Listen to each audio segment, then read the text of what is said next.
କନ୍ଧମାଳ ଜିଲ୍ଲା ରାଇକିଆ ବ୍ଲକ ବନଖଣ୍ଡ ଅଧିକାରୀ ମାଣିକେଶ୍ୱରୀ ପଟ୍ଟନାୟକଙ୍କ ଅଧ୍ୟକ୍ଷତାରେ ବନଖଣ୍ଡ କାର୍ଯ୍ୟାଳୟ ପରିସର ମଧ୍ୟରେ ଜଙ୍ଗଲ ସୁରକ୍ଷା ସଚେତନତା କାର୍ଯ୍ୟକ୍ରମ ଅନୁଷ୍ଠିତ ହୋଇଯାଇଛି।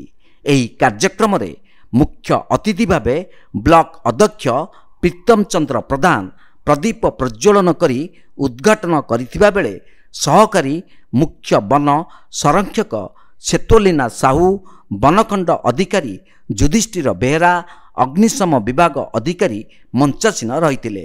ଏହି କାର୍ଯ୍ୟକ୍ରମରେ ଜଙ୍ଗଲ ସୁରକ୍ଷା କେତେ ଦୂର ଆବଶ୍ୟକ, ଗୋଟିଏ ଗଛ ଦ୍ୱାରା ଆମକୁ କ'ଣ କ'ଣ ପ୍ରାପ୍ତ ହେଉଅଛି ତାହା ଉପରେ ବନ ଅଧିକାରୀଙ୍କ ସହିତ ମୁଖ୍ୟ ଅତିଥିଙ୍କ ଦ୍ୱାରା ବିଭିନ୍ନ ଗ୍ରାମରୁ ଆସିଥିବା ବନ ସଂରକ୍ଷଣ ସମିତିର କାର୍ଯ୍ୟକର୍ତ୍ତାଙ୍କୁ ବୁଝାଇଥିଲେ।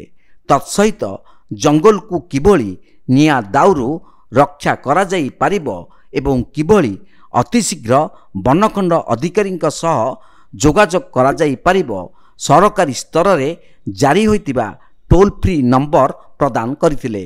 ଏହି କାର୍ଯ୍ୟକ୍ରମରେ 26 ଗୋଟି ବନ ସଂରକ୍ଷଣ ସମିତିର ସଦସ୍ୟଙ୍କ ମନୋବଳ ଦୃଢ଼ କରିବା ସହିତ ଉତ୍ସାହ ବୃଦ୍ଧି ସକାଶେ ସରକାରୀ ସ୍ତରରେ ଆସୁଥିବା ବିଭିନ୍ନ ଉପକରଣ ବନଖଣ୍ଡ ଅଧିକାରୀ ମାଣିକେଶ୍ୱରୀ ପଟ୍ଟନାୟକ, ଯୁଧିଷ୍ଠିର ବେହେରା, ସହକାରୀ ମୁଖ୍ୟ ବନ ସଂରକ୍ଷକ ଅଧିକାରୀଙ୍କ ଦ୍ୱାରା ବଣ୍ଟନ କରାଯାଇଥିଲା।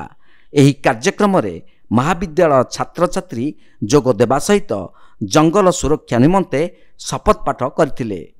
ଏହି କାର୍ଯ୍ୟକ୍ରମରେ ବନ ବିଭାଗର ସମସ୍ତ ଅଧିକାରୀ ସହଯୋଗ କରିଥିବା ବେଳେ ଫରେଷ୍ଟର କୁଶତ କହଁର ଧନ୍ୟବାଦ ଅର୍ପଣ କରିଥିଲେ।